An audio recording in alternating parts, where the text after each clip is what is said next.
नमस्कार, मैं अखिल श्रीवास्तव भारत मौसम विज्ञान विभाग की साप्ताहिक मौसम परिचर्चा में आपका स्वागत करता हूं। इस परिचर्चा में हम देखेंगे कि मौसम पिछले एक सप्ताह के दौरान कैसा था और अगले 2 सप्ताह के दौरान इसके कैसे रहने की संभावना है। आज जैसे कि आप सब आपको अवगत होगा कि हम अपना 78वां स्वतंत्रता दिवस मना रहे हैं, तो भारत मौसम विज्ञान विभाग की तरफ से और मेरी तरफ से आप सभी को इसके लिए कोटि कोटि शुभकामनाएं और हम लगातार ऐसे ही आगे प्रगति करते रहें। अगर हम मौसम के बारे में बात करें, पिछले एक सप्ताह के दौरान मौसम के कैसे हाल रहे, तो इस चित्र के माध्यम से आप देख सकते हैं। तो जो मेन सिनॉप्टिक घटनाएं थी जिन्होंने भारतवर्ष को प्रभावित किया, उनको यहाँ पर दर्शाया गया है। अगर हम देखें तो हमारा जो मानसून ट्रफ था, उसका जो पश्चिमी क्षेत्र था, जो पश्चिमी भाग था, वो एक एक्टिव इस सिचुएशन में था और ये अपने नियर नॉर्मल पोजीशन के आसपास केंद्रित था। इसके साथ साथ जो हमारा नॉर्थ ईस्ट राजस्थान का इलाका है, यानी कि जो हमारा पूर्वोत्तर राजस्थान का इलाका है, वहां पर एक चक्रवाती परिसंचरण यानी कि साइक्लोन सर्कुलेशन केंद्रित था और ये सप्ताह के ज्यादातर दिनों में यहीं पर ही स्थित रहा। इसके साथ साथ एक ट्रफ जो है वो इस चक्रवाती परिसंचरण से लेकर के बांग्लादेश तक इस सप्ताह के कई दिनों तक इसमें केंद्रित रहा। और इसके साथ साथ एक जो समान साइक्लोन सर्कुलेशन यानी चक्रवाती परिसंचरण जो है वो झारखंड के ऊपर 8 तारीख को था, जो कि उत्तर पश्चिम दिशा की बढ़ता हुआ जो साउथ ईस्ट यूपी का इलाका है, दक्षिण पूर्वी उत्तर प्रदेश के इलाका है, वहां पर 9 और 10 तारीख को स्थित था। इसके साथ साथ एक जो आप देख सकते हैं नॉर्थ ईस्ट अरेबियन सी हमारा है, जो हमारा पूर्वोत्तर अरब सागर का जो इलाका है, वहां से एक ट्रफ रेखा जो है वो नॉर्थ वेस्ट मध्य प्रदेश पर एक ट्रफ जो एक साइक्लोन सर्कुलेशन था वहां तक स्थित थी। इसके साथ साथ असम और उसके आसपास के क्षेत्रों पर इस सप्ताह में कई दिनों तक हमें एक चक्रवाती परिसंचरण देखने को मिला।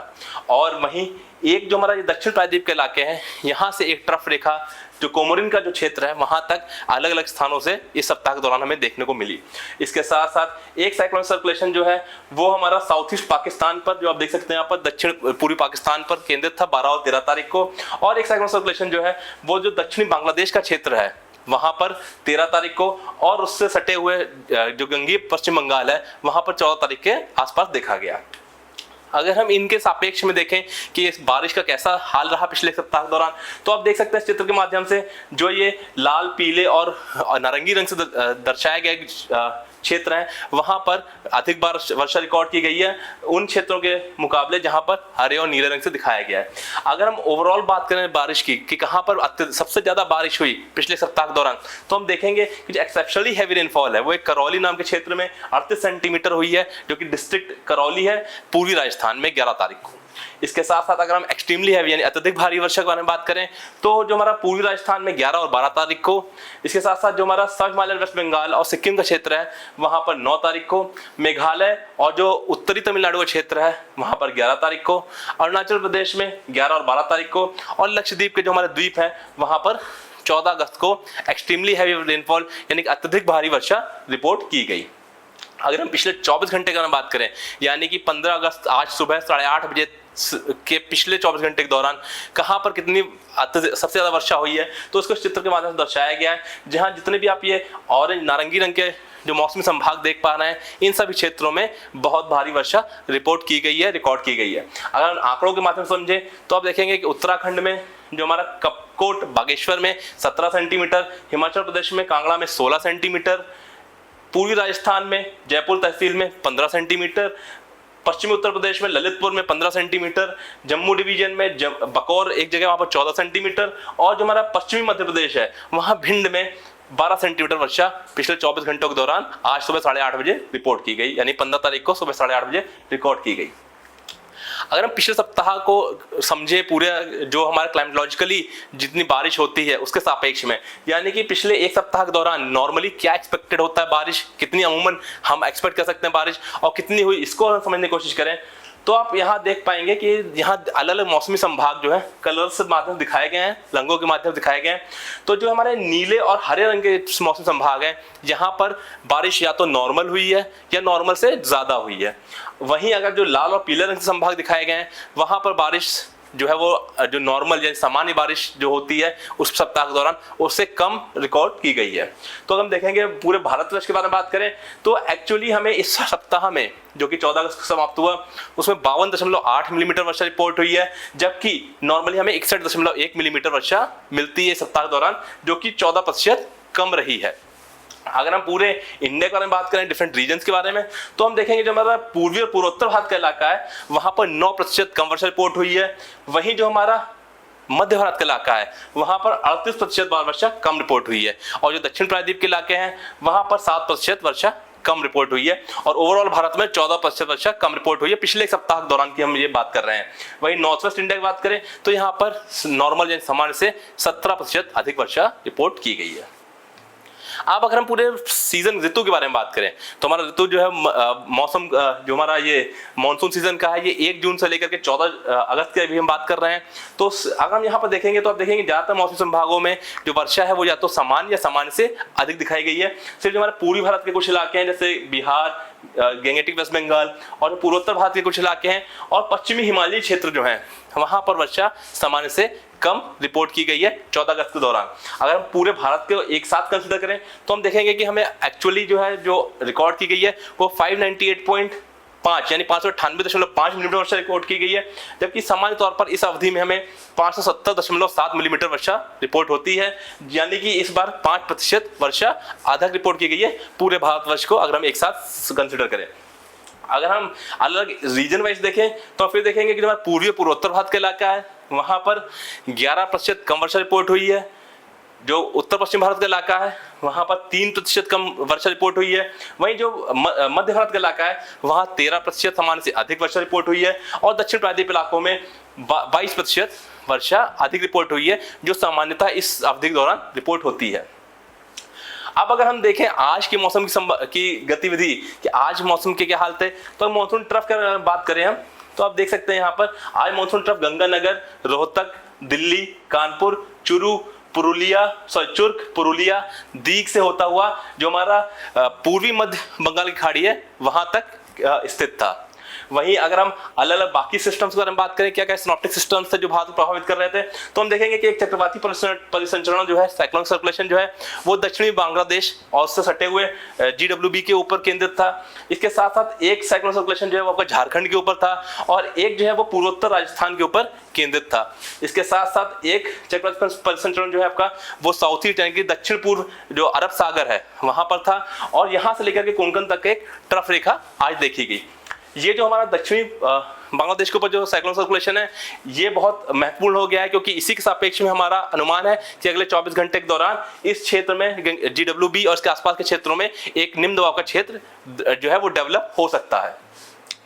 अगर हम वहीं साइक्लोजेनेसिस के बारे में बात करें यानी कि अगले 2 सप्ताह के दौरान एक डिप्रेशन यानी अवदाब या उससे बड़ा कोई सिस्टम बनने की क्या संभावना है तो हम देखेंगे जो हमारा बंगाल की खाड़ी और अरेबियन सी यानी अरब सागर है इन दोनों ही जगहों पर जो समुद्र के क्षेत्रों पर कोई भी ऐसा डिप्रेशन या अवदाब बनने की संभावना नहीं है अगले 2 सप्ताह के दौरान और ये क्षेत्रों पर यानी कि कोई भी साइक्लोजेनेसिस की संभावना नहीं है। वहीं जैसे हमने बताया कि एक निम्न दबाव का क्षेत्र जो है जो एक चक्रवाती परिसंचरण है हमारा दक्षिण बांग्लादेश में उसके वजह से बन सकता है और उसी के अगले 2 से उसके बाद में उसके